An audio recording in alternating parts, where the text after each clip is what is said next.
Está começando mais um podcast Fala Pri, o podcast do autoconhecimento da energia Brasil. Segundou, né? Bora lá, porque você sabe que toda segunda-feira nós temos um grande encontro marcado, que é com o podcast Fala Pri, onde eu trago conteúdo, inspiração e principalmente pessoas incríveis que vai mostrar para você que todo sucesso, todo resultado tem um grande bastidor por trás. Então, se você está chegando aqui pela primeira vez, seja muito bem-vinda, muito bem-vindo. Eu me chamo Priscila Guscuma, eu sou a filha do Divino, a filha da Águida, a esposa do Renato, a mãe da Serena, a mãe da Maia. Eu sou empresária, sou mentora, treinadora, apresentadora desse podcast. E aqui você é o meu convidado para entender, meu amor, que você pode ser, fazer e ter o que você quiser. E que se você focar e fizer o que tem que ser feito, não tem como não dar certo. É só questão de tempo. E hoje, a convidada que eu vou receber, eu falo que é uma grande profissional. E hoje eu tenho a honra de dizer que é uma grande amiga minha. E você vai se inspirar demais com ela. Cris Dani da Silveira, seja muito bem-vinda ao podcast Fala Pri. Bom dia, que coisa maravilhosa estar aqui com você hoje, Pri, com esse alto astral, com essa alegria toda, né? Começando tão bem a segunda-feira. Muito obrigada. E sim, pode dizer que é uma grande amiga, porque você é uma grande amiga. Eu tenho você no meu coração. Maravilhosa, gente. A Cris Dani, né? Ela é advogada. E a gente vai falar muito sobre isso, porque ela tem uma visão, assim, sistêmica na advocacia, que é lindo de ver. Ela também é empresária, ela é sócia fundadora da Brasil Postos. Então, você que é do segmento de postos, loja de conveniência, com certeza deve conhecer. Se não conhece, já vai conhecer, porque a gente vai colocar o link aqui. É o maior portal, é o maior canal de comunicação e capacitação do segmento de postos do Brasil. Então, é incrível o trabalho que ela, juntamente com o esposo dela, o Renato da Silveira, estão construindo há anos. E ela vai falar um pouquinho dessa jornada aqui. E muitas vezes a gente fala assim, né? Por trás de um homem de sucesso tem uma mulher, né? De sucesso, uma mulher forte. E aqui a gente vai entender que não é atrás, não. É ao lado, é caminhando junto, é superando desafios, é fazendo as coisas acontecerem, né, Cris? É exatamente isso, né? A gente sempre costuma dizer que todas as pessoas que caminham juntas, né? O casal que caminha junto acaba conseguindo um apoio maior, né, um sucesso maior nas suas empreitadas, porque não é fácil, não é nada fácil construir nenhum relacionamento pessoal, que dirá um relacionamento profissional, né? Pois, isso que eu ia falar, né, porque o casamento, ele é um empreendimento. As pessoas dizem assim, eu não sou empreendedora. Meu amor, tá ferrado então. Por quê? Porque a tua família é um empreendimento, porque a tua família vai precisar de um plano, de um planejamento, a tua família vai precisar de investimento, de metas de investimento. Então, nosso primeiro empreendimento é a nossa família. E aí, depois a gente vai para outros empreendimentos, né, Cris? Exatamente, né? Toda mulher, quando está em casa, ela faz um controle de estoque, ela faz um controle financeiro, né?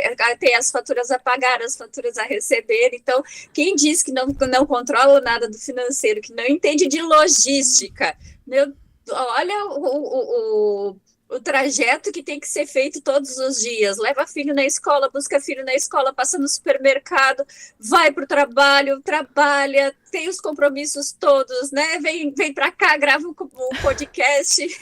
Mega empresária, mega empreendedora, porque é a nossa família.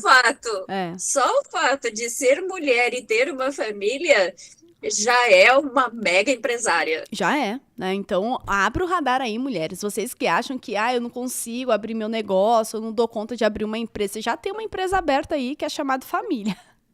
É só melhorar a gestão da primeira empresa para abrir as outras, né? Porque a gente só leva para as outras.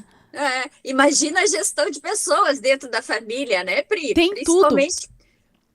Assim, liderança, tem tudo, né? Tudo. É só trazer da casa para o trabalho. É isso, né? Ô, Cris, vamos lá, né? Hoje, fala um pouquinho do seu trabalho. Então, hoje você se divide aí nessas duas frentes, né? Então, você tem a sua empresa da advocacia, vamos falar um pouquinho dela, depois a gente fala um pouquinho da academia, depois a gente volta no tempo e a gente vai desenrolando aqui pra gente saber, né? Como que você se tornou a mulher que você é hoje, porque muitas vezes as pessoas olham pra nossa versão de hoje e acham que sempre foi assim. Só que se esquece que existe uma construção. E o grande objetivo do podcast é mostrar que, cara, nessa construção, nesse bastidor, tem muito aprendizado. Fala um pouquinho hoje da empresa de advocacia, como que é o trabalho que você faz, como que você se divide aí, qual que é o foco do negócio. Isso, então, na empresa de advocacia, hoje eu trabalho para empresas e empreendedoras, né? Tanto no segmento de postos, que entra, né, no conceito da Brasil Postos, quanto de qualquer outro setor. Eu sou consultora, assessora jurídica, sou especializada em Lei Geral de Proteção de Dados e contratos. Atuo bastante com governança corporativa para pequenas empresas, né? Então, por quê? Porque a minha própria busca nesse caminho todo, que a gente vai falar daqui a pouco, me levou como empreendedora a ter essa visão na advocacia. Como atuar junto com o cliente no negócio, como dar o resultado efetivo para ele, que ele precisa naquele momento, né? Porque, enfim, não se pode esperar que nem a gente tem um judiciário que demora de 5 a 10 anos para trazer o resultado que muitas vezes não é eficiente. Então, essa postura como empreendedora me trouxe exatamente isso. Como fazer, o que buscar para ter esse resultado rápido, esse resultado ágil necessário para os negócios. Que legal. E hoje eu acho bem legal a gente falar, né, que a gente tem a oportunidade de fazer alguns projetos juntas e o quão incrível foi essa sua entrega para a LGPD, quando no Brasil pouco se falava de LGPD, foi mais ou menos ali na época da pandemia, você já estava à frente aí do mercado, estudando, se capacitando, e eu aprendi sobre LGPD com você, nunca tinha ouvido falar, o que é isso, né? É de comer? E hoje, como que você se sente sendo uma dessas profissionais que foram pioneiras no Brasil a trazer a LGPD para a realidade das empresas? Sabe, Pri, eu me sinto como uma formiguinha trabalhando para a construção, né? Colaborando com tudo isso que está acontecendo hoje no mundo, né? Não é só no Brasil. A proteção de dados, ela está em foco, ela é tida como uma das principais formas de compliance empresarial hoje em dia, né? E a quarta onda do compliance. E eu me sinto assim, eu me sinto uma formiguinha ajudando a trabalhar nessa construção para trazer primeiro o conhecimento, a conscientização, a existência da necessidade de proteção de dados, a importância da segurança da informação, o quanto isso afeta o nosso dia a dia. Maravilhosa. E aí, fala um pouquinho agora da Brasil Postos, né? Para quem não conhece, um pouquinho hoje do que vocês estão entregando, qual o momento de vocês, e a gente vai voltar no tempo e como que chegamos aqui, né? Sim, com certeza. Brasil Postos hoje é o maior portal de notícias para o segmento de postos de combustível, lojas de conveniência, para o setor petro, né, envolvendo DRRs, enfim. Essa busca nasceu de busca de conteúdo, de trazer informação, de levar para as pessoas em todos os lugares do Brasil essa condição de ter a decisão informada, de saber o que acontece para poder tomar as suas decisões no dia a dia. Do portal, a gente partiu para compra e venda de produtos para o setor e para a nossa querida academia, né, que é o meu bibelô, que é a parte que eu mais gosto em toda essa empresa, né, em toda a Brasil Postos, é a parte de você conseguir levar educação especializada para o segmento. e que foram, assim, pioneiros, são pioneiros em tudo que fazem, né? Depois a gente vai falar um pouco mais Sim, sobre isso. Ô, Crista, isso. hoje, eu vou até deixar aqui na descrição, porque eu gravei um podcast com o Renato, né, seu esposo, o ano passado. Vou deixar aqui na descrição pro pessoal assistir também. Ele fala como nasceu, né, tudo isso, todo esse movimento, como que a vida levou ele para isso. E aí, Cris, eu quero te fazer uma pergunta aí, até pra gente entender um pouco Sim. mais da sua jornada. Hoje, quando você olha pra tua vida, né? Então, você é advogada, empresária, vários sonhos realizados, uma família linda, 2 filhas maravilhosas. Olha pra tudo que você e o Renato construíram. Como que era a Cris com uma menina de 5 anos de idade? Você imaginava o que você seria quando você crescesse? Como que era? Volta lá, onde você nasceu, de onde você veio, como que foi essa tua estrutura familiar para te levar para onde você está hoje? Sim, então, eu nasci em Santa Rosa, no Rio Grande do Sul, uma cidadezinha que ainda é pequena, hoje em dia ainda tem em torno de 50 mil habitantes, né? É, fui a primeira filha de um casal e a primeira neta depois de 5 anos. Então eu fui uma criança bastante querida dentro da família, não só dentro da minha casa, mas dentro do grupo de tios, primos, né? E como diz o meu tio, que é meu padrinho, quando eu tinha 3 anos, ele já sabia que eu ia ser advogada. Eu não. Pensa numa criança arteira e argumentativa, né? Eu ainda não tinha essa visão, eu só queria curtir, eu era uma moleca de rua, eu cresci brincando na rua, brincando com os vizinhos, aquela curtição assim, de cidade de interior, gostosa, né? Então, nessa época, aos 5 anos, eu jamais imaginava que eu estaria fora daquela região, daquela região que é agrícola, né? Sem curtir no dia a dia ali, brincar com argila, brincar no rio, enfim, toda essa coisa de É o que a moleco gente mesmo, fala né? da infância Moleca. raiz, né? Que antigamente era Exatamente. sobre isso, né? Era sobre ter essa liberdade, esse contato com a natureza, tudo isso Sim. é lindo demais, hein? É lindo demais, é maravilhoso, e eu tive esse privilégio, né? Eu tive o privilégio de morar numa cidade assim que era fantástica, que as pessoas se ajudavam, se auxiliavam, se conheciam. Então a gente podia viver brincando, né, na rua que estava tudo certo, e tinha sempre o olhar de alguém E em aí cima a vida foi das passando, crianças. as coisas foram acontecendo. Como que foi essa sua descoberta para o mundo? Com quantos anos você saiu de Santa Rosa? Quando você percebeu que o mundo era muito maior do que aquela cidade? Para eu falar disso, eu tenho que falar dos meus pais, né? Minha mãe maravilhosa, Marlene, meu pai, Hélio. Meu pai faleceu em 2022, mas ele partiu de uma forma tão tranquila, tão gostosa, assim, né? Que deixou para a gente, nesse último momento, uma lição excepcional de como se deixar cuidar, de como se deixar amar. Então, esse casal sempre foi extremamente batalhador. A minha avó, a mãe da minha mãe, ela faleceu quando a minha mãe nasceu. Então, ela teve uma vida de muita superação. Ela não tinha sapatos para ir para a escola, mas ela ia para a escola. Ela, às vezes, não tinha nada para comer. Então, ela teve uma vida, assim, muito, muito dura, de criação. Ela foi criada por uma madrasta com a expressão total da palavra, né, que não tinha condições, porque também era muito nova, também tinha 15 anos quando assumiu uma família com 5 filhos. Uau, já, né, uau. a segunda esposa do meu avô, né, então ela não conseguia entender esse mecanismo da família, enfim, né, não tinha essa estrutura toda. Minha mãe acabou indo morar com os irmãos quando tinha 12 anos, e A sua dali. mãe era a caçula? A minha mãe era a caçula do primeiro casamento, Uhum. sim. Então, a minha mãe tinha 59 dias quando a mãe dela faleceu.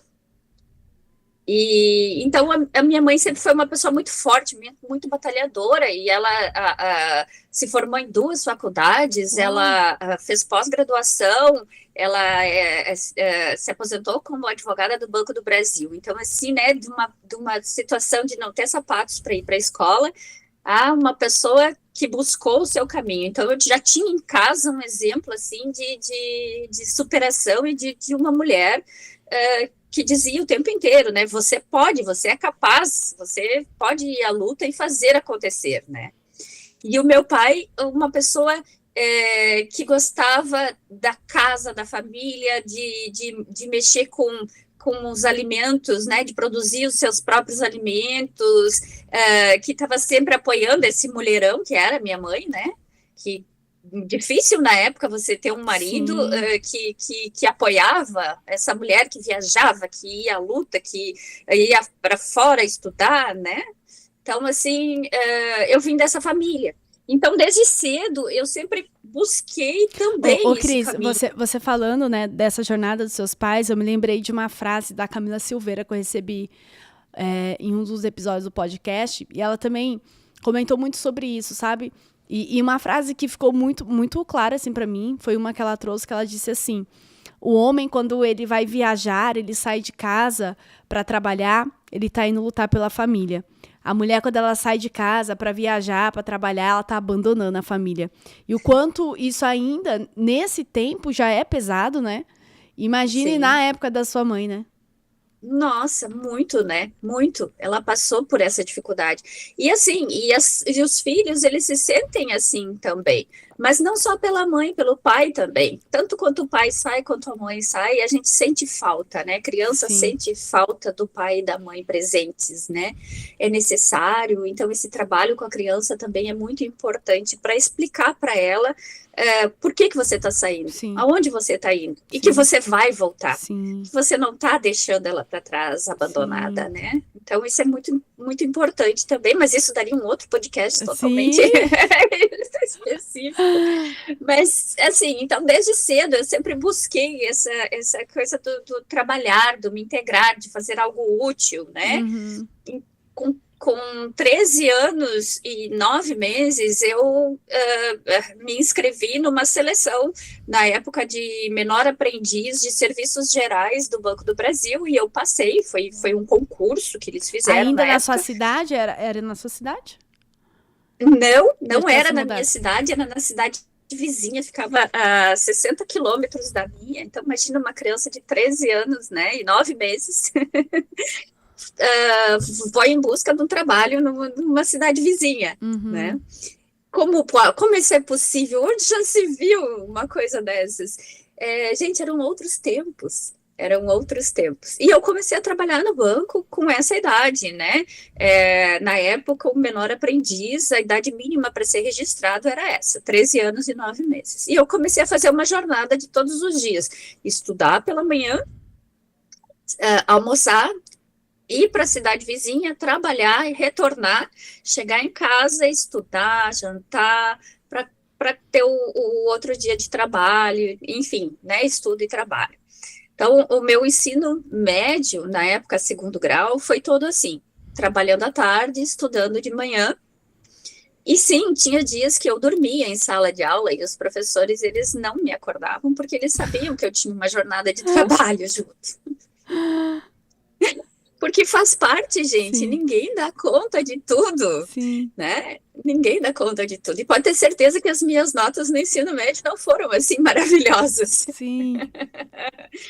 E daí, quando eu estava com 16 anos, o meu pai foi convidado para trabalhar como administrador de consórcios na cidade de Passo Fundo, no Rio Grande do Sul. A minha mãe conseguiu a transferência para lá.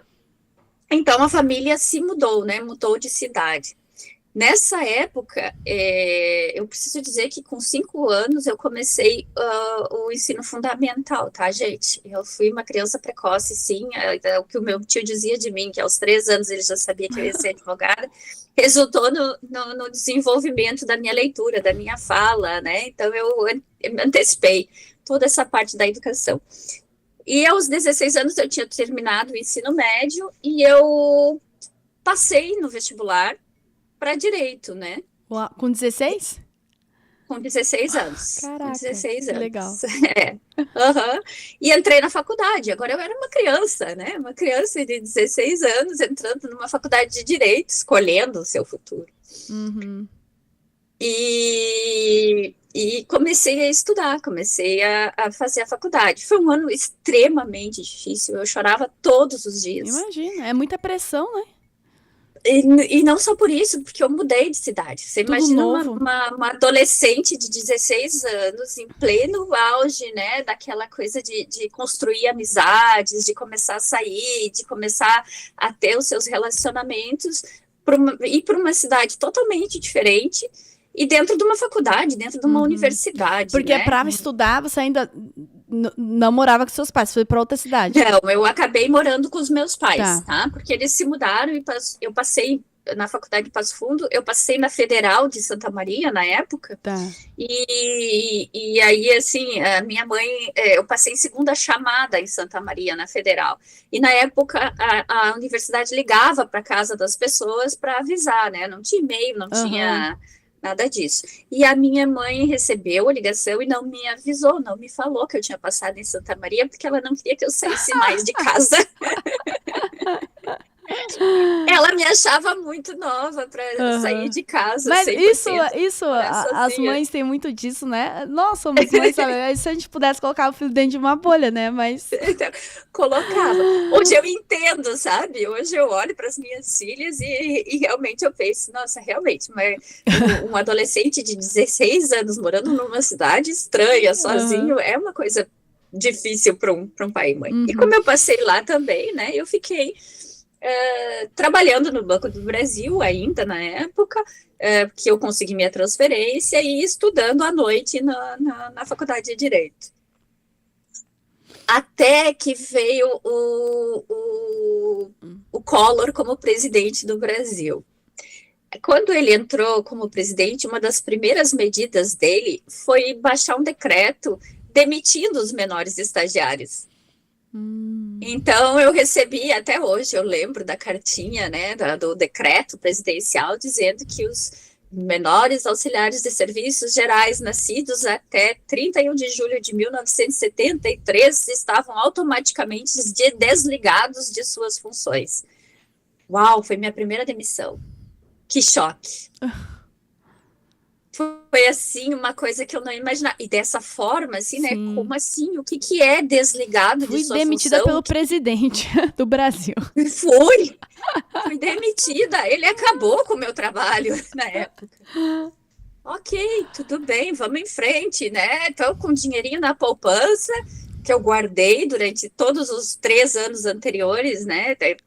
Isso eu já estava com 17 anos, então todos os anos anteriores eu sempre fui guardando o dinheirinho na minha poupança, né? Ok, tudo bem, não tem problema, vamos em frente, vou começar a trabalhar de novo, vamos seguir, fazer a faculdade. O que o Collor fez na época? Caçou a poupança. Nossa! Então, assim, o teu bastidor já mostra que foi muita resiliência e inteligência emocional, né, Cris? Foi muito, sabe? Então, além de trabalhar, me esforçar, viajar para trabalhar, me empenhar em tudo, ainda fui demitida. Pelo presidente, roubada pelo presidente. E tirou todo o dinheiro que eu tinha disponível, né? E aí? Aí eu fui pra rua de cara pintada, né? Você era daquela galerinha. Pediu o impeachment do presidente. Justo. Com toda a razão, né? Estudante de direito, justo. Então, assim, né, na época... Então, pensa nesse ano, que foi o ano que aconteceu tudo isso. Eu digo, né, que o ano de 1990 foi um ano, assim, extremamente pesado. 1990, 1991 foram anos muito pesados, onde eu tive que me reinventar 100% na adolescência. Eu tive que começar a reestruturar quem era eu, quem eram as minhas amizades, quem eram, né, aonde eu ia trabalhar, o que eu ia viver, e pensar em como eu ia levar a minha vida dali para frente. E você já conseguia ter essa clareza, Cris? Tipo, essa percepção, essa maturidade? Engraçado você me perguntar isso, Pri. Sim, Uau! eu Porque eu fico conseguia. imaginando, eu com 16 anos, gente, tava pensando em quê? Tava pensando em dançar, sabe? Em ser a morena do Tchan, sei lá. Lá ia Não que isso pensar. não, não que isso não passasse pela minha cabeça também, tá? Poderíamos ter feito uma dupla, a loira e a morena É, do pois Tchan, né? é. Mas eu me preocupava muito, eu tinha isso dentro de casa, né? Essa questão do Sim. trabalho, essa questão. Planejamento, né? E tudo mais. Isso. Na época não se falava em empoderamento feminino, mas os meus pais já batalhavam por isso, né? Com as Uhum, filhas mulheres, eles tinham. Eu tenho mais uma irmã e um irmão, né? Eles uhum. mostravam pra gente que a gente pode mais, que a gente pode se colocar no mundo de uma forma diferente, né? Então, isso já estava então em mim, assim, né? Então, o que que eu vou fazer com isso agora, né?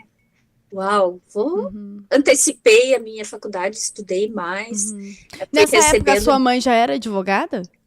já era Você advogada acredita também. que pela sua mãe já ser essa referência, você se autocobrava? Com Nesse sentido? Falei assim, certeza, cara, muito, né? a minha mãe passou por tudo Muito. isso e já eu preciso superar isso, né? Porque a gente tem um olhar muito sistêmico, até a gente se encontrou lá na feira, eu falo, meu, numa feira de postos a gente começa a falar de constelação sistêmica, né? Assim, tem tudo a ver. Gente, tudo a ver, e tudo a ver sim, É né? tudo a E ver. tem tudo a É. ver com o meu sistema familiar também, E né? aí eu É, fico. Porque dentro do olhar sistêmico, né? É muito claro isso, que os filhos, eles vieram para superar os pais, não no sentido de ser melhor pelo ego, naquela questão do ego, eu vou ser melhor que a minha mãe, não. É a lei natural da vida, porque os nossos pais, eles superaram muitas batalhas e guerras, o preço foi pago para que a gente tenha o nosso valor hoje. E quando a gente sim, consegue se despertar muito cedo para isso, a gente começa a perceber que inconscientemente a nossa alma busca por algo maior que a gente nem sabe o que é. com certeza. E assim, eu tinha um padrão elevado, né, de superação. Sim. Eu tinha e eu respondia, né, para esse padrão, para essa vida, né, a vida, as minhas antecessoras, né, do meu círculo familiar, as mulheres sempre foram muito fortes, sempre foram muito batalhadoras. Então eu já tinha isso no meu sistema familiar, né, essa questão de se preocupar com as próximas gerações, com o futuro, o que vai ser. Então foi muito foi muito intenso, né, isso. Só que é óbvio, né, que como tudo o que acontece muito cedo na vida da gente, quando eu me formei com 21 anos, na época a minha faculdade já era de 5 anos, hoje as faculdades de direito são de 5 anos, Uhum. naquela época era 4 anos, a minha já era de 5 anos, é, eu tive uma depressão muito grande. Pesado, né? Eu tive uma depressão muito grande, eu fiquei assim, muito, muito mal. Eu não sabia para onde eu ia, o que eu faria com tudo aquilo, né? Era muita conquista e muita batalha para alguém tão nova, né? Uhum. Então, foi onde eu tive uma depressão forte. E naquela época é, já conseguiu identificar isso? Porque também era um tabu muito grande, né? Muito Ainda grande. hoje, né? A gente olha uma pessoa cheia de conquistas e a pessoa tá depressiva. Ah, é frescura, não tem motivo nenhum pra estar depressivo. E as pessoas não entendem esse batidor que a gente tá falando aqui, que é essa pressão, que é esse. Às vezes se perde da sua essência. Porque tem uma régua muito alta, elevada em vários outros sentidos, né? Como que foi? Foi identificado já ali, naquela época? Não, Pri, sabe, eu lutei bastante, eu tive ideações suicidas na época, né, e lutei bastante contra isso, eu fiquei muito irritada, minha irritabilidade aumentou demais, O assim, que né, você por causa da sentia depressão. de você ter terminado uma faculdade, de você olhava ali a tua vida, cenário perfeito, né? Não Quais conseguia, foram os gatilhos? eu não enxergava esse cenário perfeito, eu me enxergava como uma profissional desempregada, Tá. sabe? Eu me enxergava como e agora, né? E agora eu já sou uma profissional, só não tenho, eu não tenho conhecimento ainda, eu não tenho nada, eu preciso trabalhar, e foi difícil de conseguir trabalho na época. Eu fui para Porto Alegre, aí fui sozinha, fui para Porto Alegre, fui estudar e trabalhar. Esse trabalho lá em Porto Alegre, eu tinha que viajar o estado do Rio Grande do Sul inteiro, fazendo audiências, não importava o dia, a hora, o local, enfim, assim, né, fui exposta, a minha primeira audiência era para ser uma audiência simples, e eu acabei tendo que fazer uma defesa oral em audiência com 21 anos, tudo isso, gente. Até que eu tive pneumonia, e dentro dessa fase da pneumonia, me pediram para ir atender, era inverno no Rio Grande do Sul, e disseram que eu tinha que ir para uma cidade do interior do Rio Grande do Sul, na fronteira, que estava fazendo na época a temperatura negativa. Eu disse, eu não posso viajar, eu estou com pneumonia. Então, ou você vai, ou você está demitida. Então, assim, receber a minha segunda demissão, né? Injusta. E a partir dali, eu queria continuar independente, eu queria continuar em Porto Alegre, eu queria continuar com essa experiência da busca profissional, né?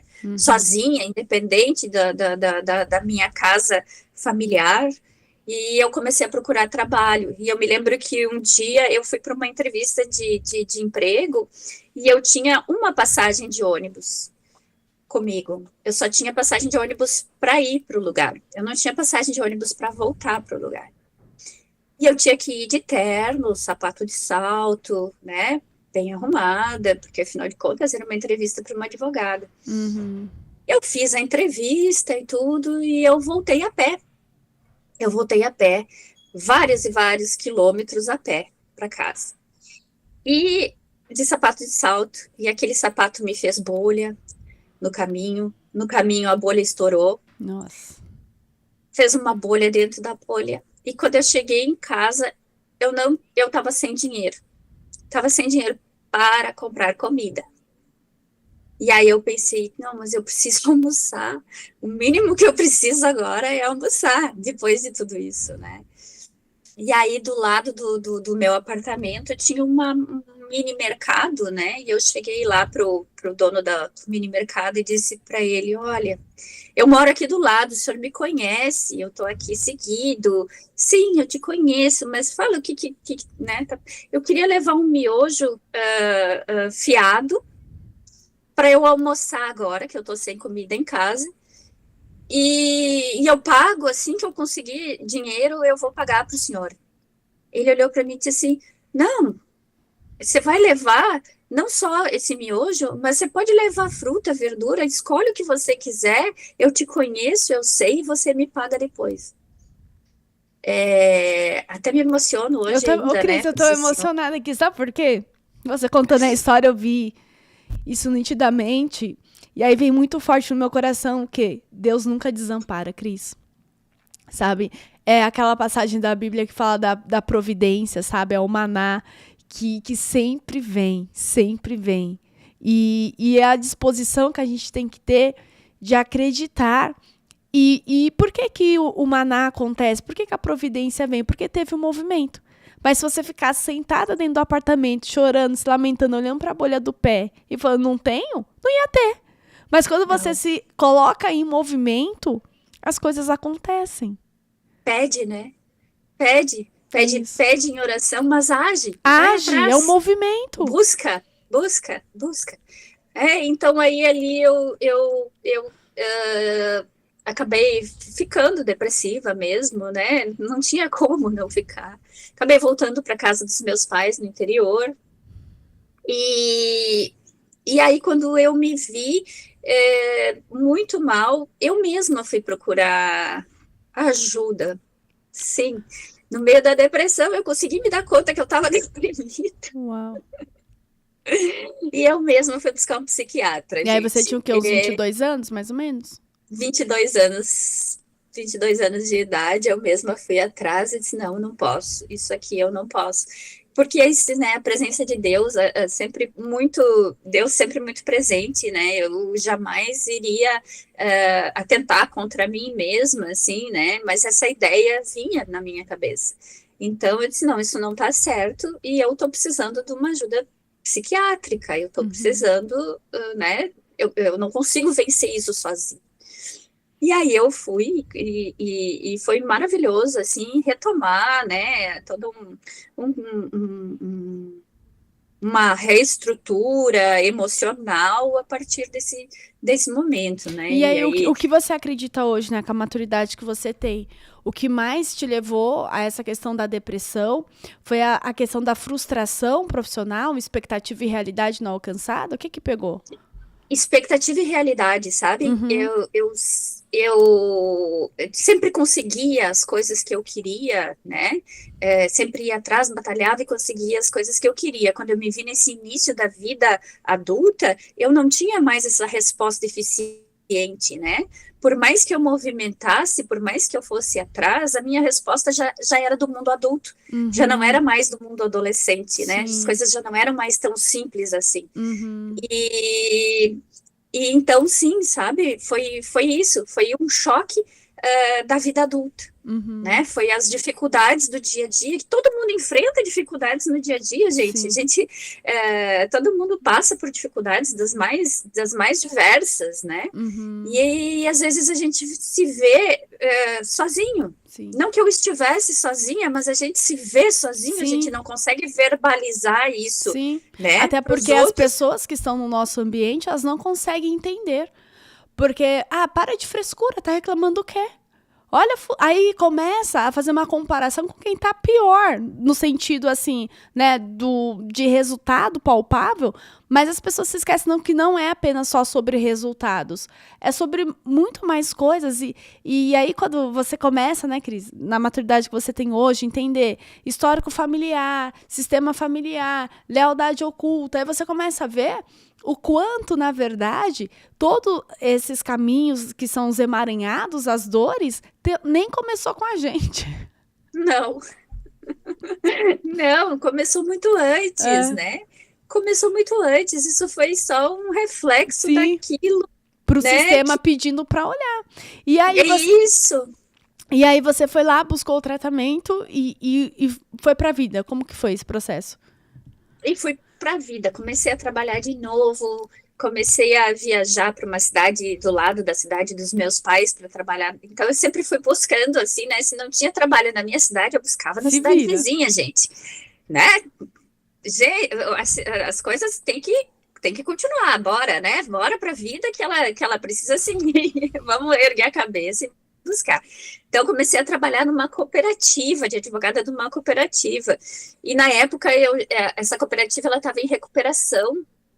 E eu fiz um trabalho muito, muito importante lá dentro de acordos, né? Eu busquei todos os ex-funcionários da cooperativa, eram 200 e poucos funcionários, e com cada um deles eu fiz um acordo de pagamentos, explicava a situação da cooperativa, enfim, né? Quando eu saí, faltavam somente 8 processos da cooperativa, 8 processos trabalhistas para serem finalizados, né? Então, eu já tinha esse olhar sistêmico da coisa, né? Já tinha, sem saber, eu já ia atrás de entender as duas partes e colocar as duas partes em sintonia para que se buscasse uma conciliação fora da justiça, né? Que se buscasse isso, né? Já era uma visão que eu carregava comigo. Que legal. E quanto tempo você ficou nessa experiência da cooperativa? 1 ano e meio. E ali já te deu uma base para ir para outros... Me deu uma base. Nesse momento, daí, eu já namorava o Renato. Me conta, como vocês se conheceram? Então, né, ele disse que eu devia eu devia contar essa história como se a gente tivesse conhecido num lugar muito legal, né, mas foi no ônibus. Foi no ônibus indo para a faculdade, né, a gente pegava o mesmo ônibus, ele fazia administração, eu fazia direito, né. As faculdades dentro da universidade eram uma ao lado da outra, e a gente pegava o mesmo ônibus. E então ali eu olhava e dizia, nossa, que gatinho, né? E a gente acabou sendo apresentado por um amigo em comum, e quando a gente foi apresentado, eu disse, não, tá tudo certo, né? Era pra Aham. ser mesmo. Então ele é seu primeiro namorado? Meu segundo namorado, Segundo? Pri, meu Uhum. segundo namorado, mas assim, veio na hora certa, sabe? Sim. Veio na hora certa, quando eu precisava de apoio, quando, né, com toda Nossa, então essa loucura que construíram uma jornada realmente linda juntos, né? são praticamente o mesmo tempo, são 32 anos agora, né? Uhum. 32 anos agora. Então, aí assim, aí ele também se incentivou, buscou trabalho, terminou a faculdade nessa época, né? Aí ele tinha um Fusca, ele vendeu o Fusca para fazer a primeira pós-graduação dele, Olha. porque a gente sempre teve isso muito claro, né? A busca pela educação, pelo conhecimento, né? E aí ele foi morar em Porto Alegre. Eu voltei de Porto Alegre, ele foi para Porto Alegre, né? E aí eu estava sempre buscando trabalho lá em Porto Alegre. Eu fui trabalhar dentro de um banco na época, como advogada interna do banco, um contrato de 6 meses.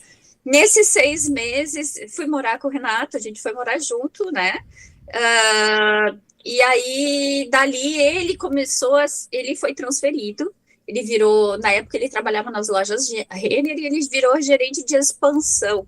Ele ia abrindo lojas, né? Ele ia para as cidades, abria as lojas, montava as lojas, quando elas estavam funcionando, trocava de cidade. Uhum. E aí eu tive que fazer na minha terceira já, né? Parada, assim, né? Se eu quero continuar com ele, eu preciso me reinventar a cada cidade que a gente for, né? Eu vou ter que levar a minha profissão assim. Então, foi Uhum. isso que aconteceu. Eu saí de Porto Alegre, fomos para Sorocaba. Em Sorocaba, eu tive que buscar um novo trabalho, começar tudo de E novo, aí entra amizades, uma trabalho. coisa bem legal, né, Cris? São valores e princípios, né? Então, muitas Sim, vezes as pessoas se perdem. Eu vejo muitas mulheres se perdem nesse sentido, né? Ah, eu abro mão da minha família por conta da minha carreira, ou abro mão da minha carreira para minha família. Não, você não tem que abrir mão nem de uma coisa nem de outra. não, você dá conta. Você tem que adaptar e definir Sim. as prioridades. O que é mais importante agora? O que podemos fazer hoje? Eu tenho uma frase que eu falo muito pro meu marido, né? Um problema por vez. Não vem descarregar, não. Disso tudo Não. aí, o que é prioridade? Tá bom, vamos olhar para isso. E é justamente buscar essa harmonia de entender que a gente não dá conta de tudo ao mesmo tempo, mas que a gente vai ter que definir prioridades para dar conta daquilo que é importante naquele momento, né? Então, essa tua E fazer sacada. os combinados. E fazer os Sim. combinados, Pri. Na época a gente já fez um combinado, né? Que a gente.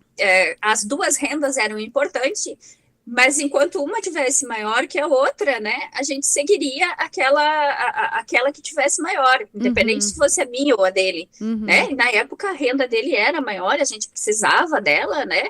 E aí, ok, não, era um combinado nosso, o meu trabalho ia seguir, eu sempre fui à luta e ia continuar indo à luta. Uhum. Lá em Sorocaba também, procurei trabalho, comecei uma pós-graduação, e engraçado eu conversando contigo agora que eu me dou conta, né? Eu sempre buscava alguma coisa na cidade vizinha, porque a minha pós-graduação foi na cidade vizinha, e não podia ser simples, tinha que ter Sim, porque se é para fazer, a gente vai fazer com honra. com honra, né? Então também, né? Fui buscar minha primeira pós-graduação ali em Sorocaba e tudo, e aí ele foi transferido para Campinas. Começa tudo de E novo, já tinha manda as filhas? currículo. Como é que era? Oi? Já tinha suas filhas? Não, não, Não? era só nós dois ainda, Tá. era bem mais tranquilo, né? Foi para Campinas eu fui de novo para a batalha, procura trabalho, comecei a trabalhar, era um dos 10 maiores escritórios de advocacia do Brasil na época, Uau. e eu já fui para essa área da consultoria, Tá. né? Consultoria e contratos. Eu trabalhava numa área que se chamava suporte legal a negócios. E ali eu me apaixonei pela consultoria Uau. e pelos contratos, né? Por toda essa parte extra processual. E tudo é perfeito como é, né? A tua disposição de acompanhar o teu marido te levou a lugares que talvez você não chegaria se você não acompanhasse ele. Te abriu portas, caminhos, né? Que te fizeram trilhar para você ser a mulher que você é hoje. E que construíram tijolinho por Sim. tijolinho, né? Toda a minha história, toda a minha bagagem, todo o meu conhecimento foi feito desses tijolinhos, dessas mudanças, né? Dessas experiências de vida, né? Uhum. E aí, quando a gente estava lá em Campinas, a gente decidiu que queria um pouquinho mais de qualidade de vida. O Renato trabalhava muito, trabalhava demais. O progresso dentro da empresa era ser gerente regional e ele não queria isso porque ia ter que viajar demais, ia ficar muito fora da família. A gente tinha isso muito arraigado já, a questão da família, né? De querer ter filhos, estar perto dos filhos, enfim. E aí a gente decidiu vir embora para Santa Catarina. Na época foi minha terceira demissão. Esse escritório, ele montou um banco de dados de pareceres e contratos e aos poucos foi substituindo os profissionais por estagiários e por pessoas com menos qualificação, né? Então foi a minha terceira demissão na época. E aí a gente conversou e eu olhei para o Renato e disse, tá, mas se a gente quer uma qualidade de vida, por que a gente não volta para o Sul?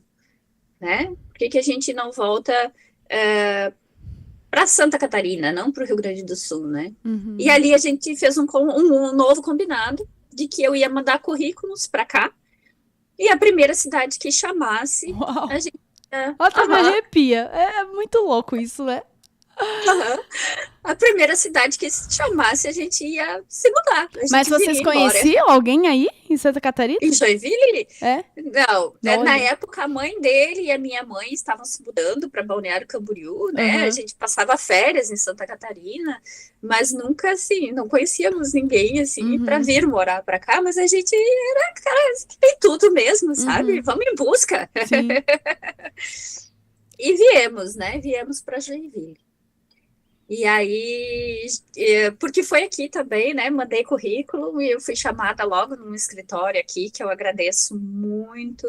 A Lia Gomes Valente, ela me acolheu no escritório dela na época, foi muito importante para mim.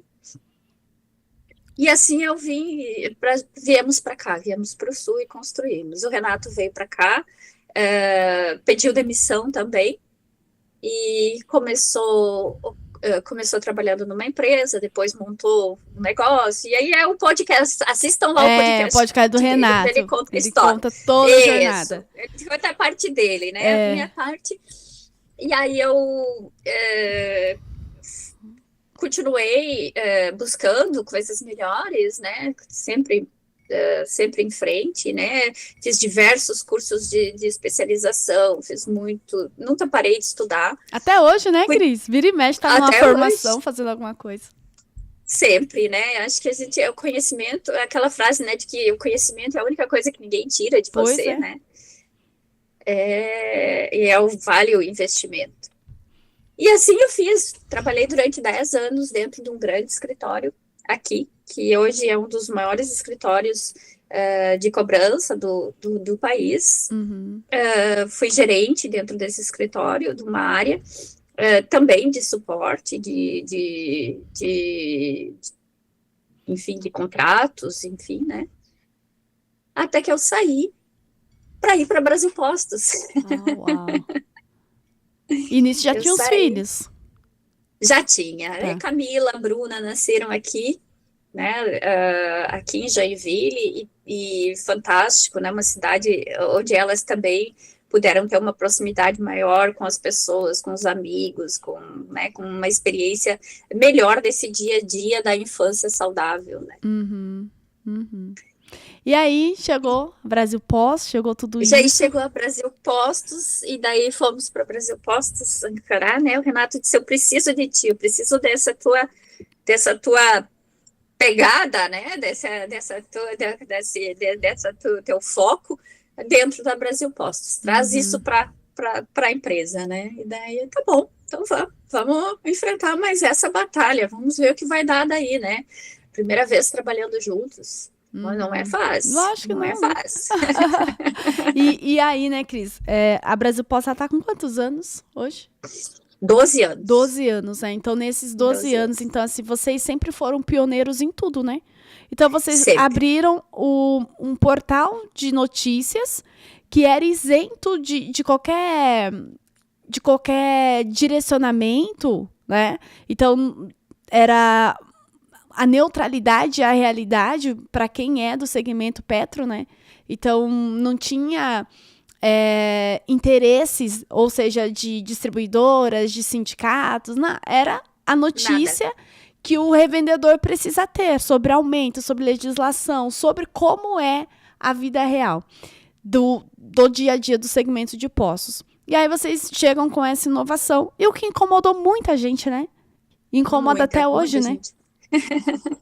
Então, a neutralidade, você não assumir uma opção partidária, ela acaba incomodando, sim, né? Então, sim, enfim. Mas isso como eu digo, é mais uma pedrinha só, né? É só mais algo a ser superado. Eu gosto, sabe, de desafios. Sim. E aí depois, com essa questão do portal... Não, ouvindo a tua história agora, eu tô entendendo tudo, né? Agora eu sei. Pô, é fichinha. E aí depois vocês inovando mais uma vez, surge a parte da academia de ensino. A academia nasceu quando? Qual foi o primeiro curso que a Brasil Postos entregou? A academia, o primeiro curso da Brasil Postos foram as NRs, os cursos obrigatórios, tá? Foram NR20, NR9, né? Foram esses cursos obrigatórios. Depois o Renato começou a montar o curso de gerente, né? Que daí foi o curso de gerente, foi o segundo curso que a Brasil Postos entregou. O terceiro foi o para frentistas, a especialização para frentistas, né? E daí surgiu a academia. Mas eu acho interessante trazer isso porque a academia, vocês simplesmente se jogaram no mercado de ensino. Não, gente, isso é uma coisa nata no Renato e em mim. Sim. A gente sempre buscou o conhecimento, a gente sempre buscou o estudo e a gente queria levar isso para as pessoas. E o Renato era professor de universidade antes, né? Professor de universidade. E assim, a gente queria levar isso para as pessoas, a gente queria levar isso que eu falei antes, né? O conhecimento ninguém tira. Sim. É a única coisa que ninguém tira de você. Então, a gente queria que as pessoas tivessem isso. O conhecimento da informação correta, isenta, através do portal, e o conhecimento técnico através da academia. Sim. E aí veio a pandemia, né, Pri? E aí a pandemia nos aproximou e surgiu a nossa mentoria. E aí foi com que a Pri surgiu primeiro em 2018, Pri, com o melhor gerente do mundo, né? Foi. Melhor gerente do mundo, que era você, o Renato e o Maurílio. E a gente viajou as principais capitais assim, do Brasil. Foi surreal que a gente fez, né? Então, quando eu conheci o Renato através do Maurílio, tem um podcast aqui com o Maurílio também. E eu com essa pegada de autoconhecimento, de coach e tal. E aí o Renato, a gente se conheceu através do Maurílio. E ele, do jeito dele, né, muito louco, falou assim, eu tenho um e-book aqui. Vê se dá pra fazer um curso aí. O e-book era a história do Seu Gomes lá, o melhor gerente do mundo, a história do Seu Gomes. Aí eu peguei e falei assim, tá bom. Eu li o e-book todinho, tinha umas 50 páginas, o Cris.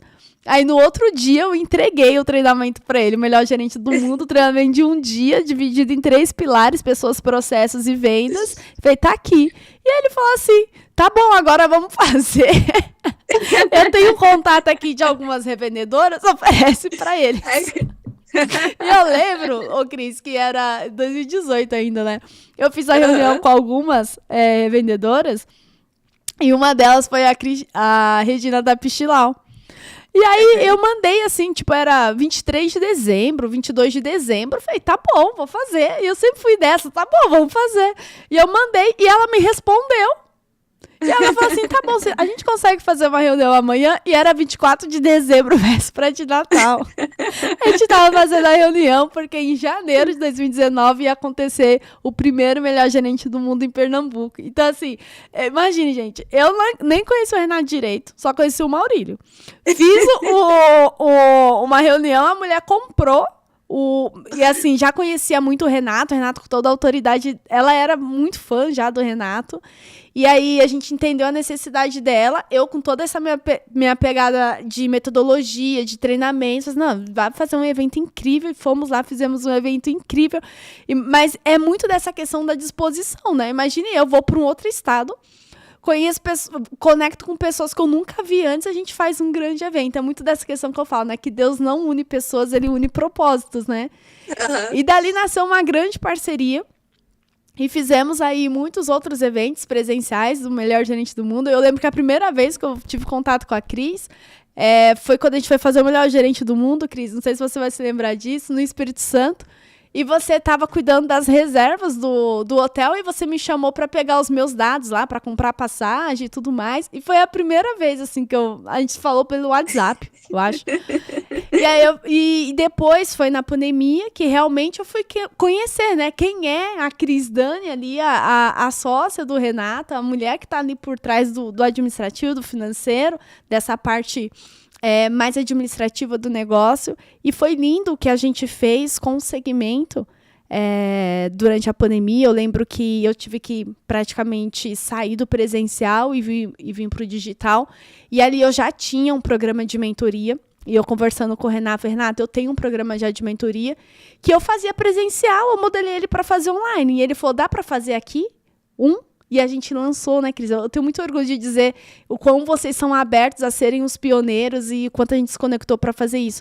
Nós lançamos em 2020, em plena pandemia, a primeira mentoria voltada para revendedores. Foi lindo, não foi, Cris? Foi maravilhoso, foi assim, foi um momento, né, em que todo mundo estava naquela situação de o que fazer, para onde a gente vai, né, não tem, como vamos nos sustentar, como vamos conseguir nos manter durante a pandemia, né. E a gente, tinha, né, Pri, tinha um projeto de mentoria presencial. Sim. E esse projeto teve que ser reformulado todo, virou a mentoria 360 graus, né? Sim. Foi um projeto muito lindo, teve uma associação com outras pessoas do setor. A gente trouxe também os melhores do Brasil. Então, teve Gisele Valdevez, teve Carlos Bispo, Crisinha Lima, Cláudio Moreira, quem mais? A Mara, né? da Revenda Contábil. Isso, então foi muito Jonathan lindo, Rocha, assim, né? Teve o Maurílio. Teve muita gente boa. A gente falou, vamos pegar os melhores do Brasil. Essa galera também que não estava conseguindo viajar para treinar. A gente trouxe todo mundo para dentro da mentoria. Então foi lindo, porque cada semana era uma entrega de um pilar da mentoria. Então, era o Carlos Bispo falando do financeiro, era a Mara falando do contábil, era o Renato falando de marketing, de visão de futuro, era a Cris falando da parte do LGPD, né, Cris? Começou a trazer a questão governança corporativa, né? Ajudando os revendedores com essa visão das renegociações de contratos com as distribuidoras, que foi um suporte assim incrível. Eu fui falando de vendas, de estratégia, de canais de vendas, foi assim surreal. E eu até estava falando com a Cris, que é da minha equipe, que teve a Expo Postos recente, né? E a gente encontra muito, né, dos nossos clientes lá. E o quanto até hoje, quando a gente se encontra, é uma união tão gostosa, né? Tipo aquela conversa muito. Que juntou Meire, Jamile Pink, que foram nossas mentoradas. E essa conexão é rica demais, né? Rica demais até hoje. Depois, assim, e esse pioneirismo, né? A gente foi a primeira academia online para o setor de postos de combustível, né? Então, a gente já estava no digital. Quando a pandemia veio, a gente já tinha os cursos no digital, a gente já estava lá. Então, foi assim, não foi complicado fazer essa transformação toda da mentoria presencial para uma mentoria 100% digital. O complicado era saber se as pessoas iriam se adaptar a essa nova forma de estudo, né? E foi fantástico. Foi incrível. Depois dessa mentoria, a gente montou uma segunda que era específica para lojas de conveniência, que daí a gente trouxe o Cláudio junto com a Gisele, né? Foi. Isso, como que era o nome dessa mentoria que eu esqueci, Cris? De conveniência? Gente, eu também esqueci o nome. Nossa, me deu um branco, eu já tava tentando lembrar. Mas, enfim, foi incrível também. Foi um grupo ali de revendedores legal que a gente conectava.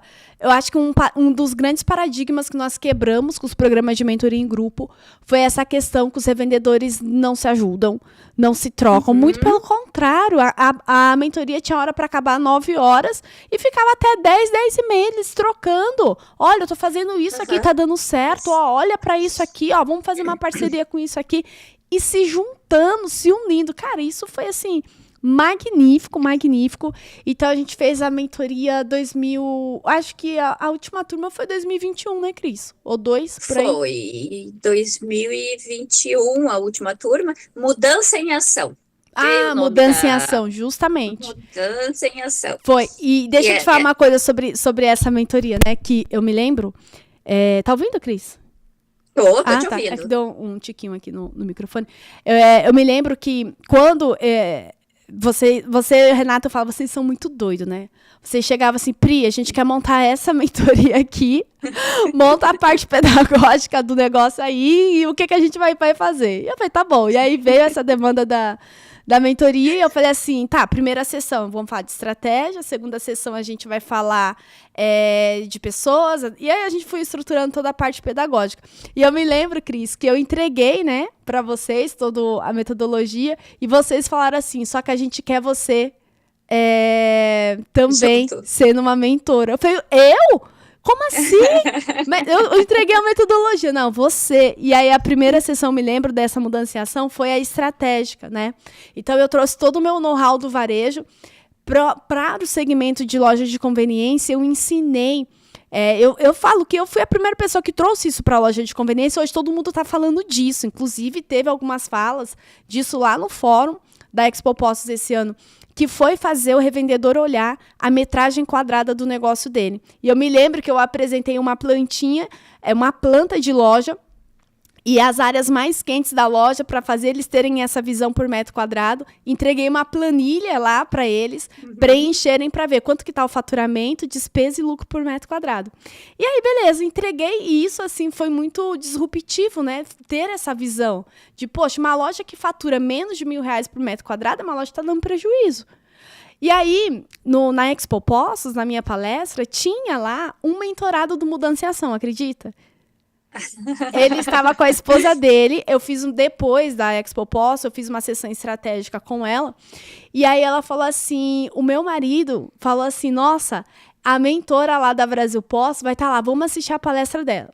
Ele era o único homem que estava lá na palestra. E ele assistiu. Na palestra. E aí ele pegou e falou assim, nossa, quando eu aprendi com ela o que é essa visão sistêmica do metro quadrado da loja, mudou todo o jogo do negócio.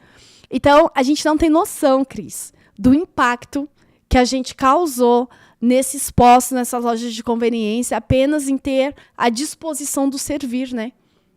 Sim, com certeza. E até hoje, sabe, Pri, tem muita gente, eu continuo em contato. Bom, a gente estava junto lá com a Mari, com a Jamile também, né? Encontramos a Regina, enfim, várias pessoas ali dessa época, né? Dessa época da mentoria. E até hoje a gente tem grupo no WhatsApp, a gente conversa, a gente mantém esse vínculo. Foi uma coisa muito bonita para a gente não tem ideia de como a gente auxiliou na vida dessas pessoas,